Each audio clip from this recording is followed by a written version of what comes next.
Gauche! Lucie Maréchal, je suis bergère dans le Champsaur, sur la commune de Saint-Jean-Saint-Nicolas. Stop! Stop! L'alpage du Palastre Clos-Lamiande. Gourmande! Bon bah allez, je vous fais visiter ma maison de vacances.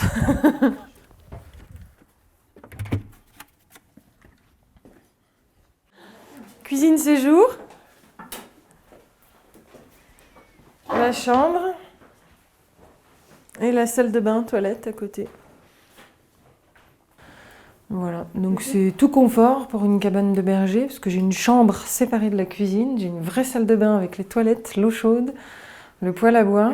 Pour un berger, c'est le luxe. Un petit miroir en plus, ouais, pour se regarder. Pour voir que t'es moche, Léa. Zeppelin, gauche. L'éleveur, il est exploitant agricole, donc il est propriétaire des bêtes, d'une ferme et souvent de ses terres, ou au moins locataire. Et lui, en général, pendant l'été, il fait les foins. Donc il a besoin de quelqu'un qui s'occupe des brebis pendant l'été. Et le berger, il est salarié, souvent il est nomade parce qu'il va suivre les saisons et les emplois d'un bout à l'autre du massif des Alpes. Donc le berger n'est pas propriétaire des bêtes. Par contre, on lui confie et il a pour mission de s'en occuper pendant toute la période d'estive. Zeppelin! Gauche! Doucement! Doucement! Stop!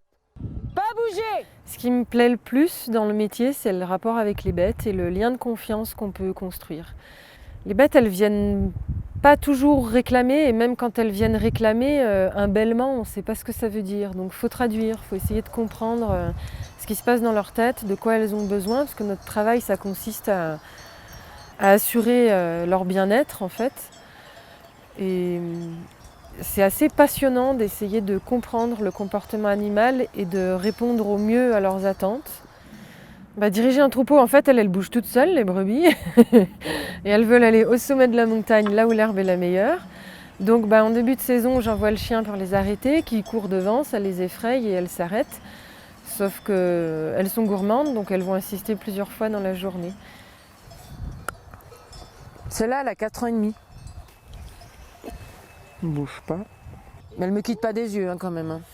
Et après, tout est dans l'astuce d'utiliser la topographie de l'alpage, parce qu'il y a certaines buttes qu'elles vont prendre à la montée, certaines d'autres à la descente, des combes à la montée, des combes à la descente. Là, comme il y a de l'eau ou là, comme il y a les pierres à sel, ça va les faire monter ou descendre. Et tout est dans l'astuce de profiter de la topographie, des heures de la journée. S'il fait chaud puis qu'il y a du bois, elles vont vouloir aller se mettre à l'ombre. Et de profiter de ça, en fait, pour diriger leur parcours. Et l'idéal, c'est qu'elles se rendent compte de rien. Et qu'elles s'imaginent que c'est elles qui ont eu l'idée. Et là, c'est top, ça se passe bien. Parce que si on les contrarie trop, après, elles ne veulent plus manger. Il faut leur faire croire que c'était leur idée.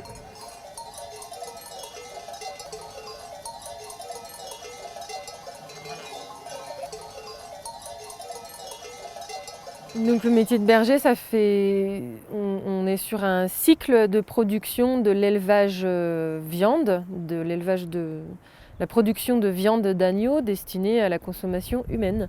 Donc on produit de l'agneau pour les humains.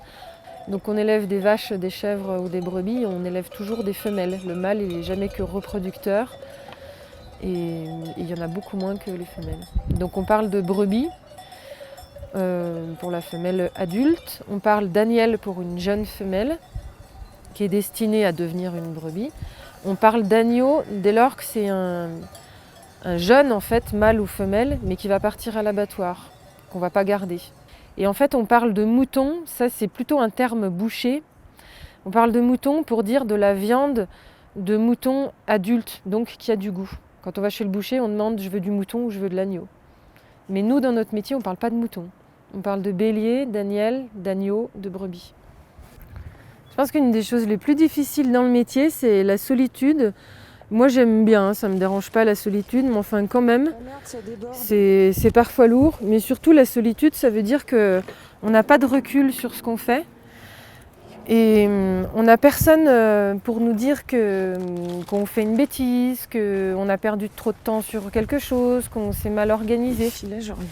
Et c'est dans la solitude d'avoir du recul sur soi-même et de rester les pieds sur terre pour faire le travail correctement. En fait, seul, on a vite fait de céder à la colère, à la flemme ou au contraire d'être trop ambitieux, d'en vouloir trop et de ne pas avoir quelqu'un à côté qui nous dit non mais c'est pas possible, faut pas faire tout ça, c'est pas possible. Zeppelin, pas bouger. C'est difficile de s'autogérer en fait. Je pense que c'est une des choses les plus difficiles. Du coup c'est une sacrée expérience humaine. Le moment que je préfère de la journée, c'est soit tôt le matin, soit le soir à la tombée de la nuit. On a l'impression que la nature s'inverse en quelque sorte. Il y a un peu moins d'oiseaux, les brebis sont plus calmes. C'est la fin de la journée, quand tout s'est bien passé. C'est un moment de satisfaction et de calme particulier. Ouais. C'est juste entre chien et loup, c'est ça. Enfin, non, J'ai pas voulu le dire, mais oui, c'est ça. C'est entre chien et loup. Mais en plus, l'idée, c'est ça, c'est que justement, on est un peu entre deux. C'est un moment d'entre-deux, entre le jour et la nuit, vraiment. Viens, costaud.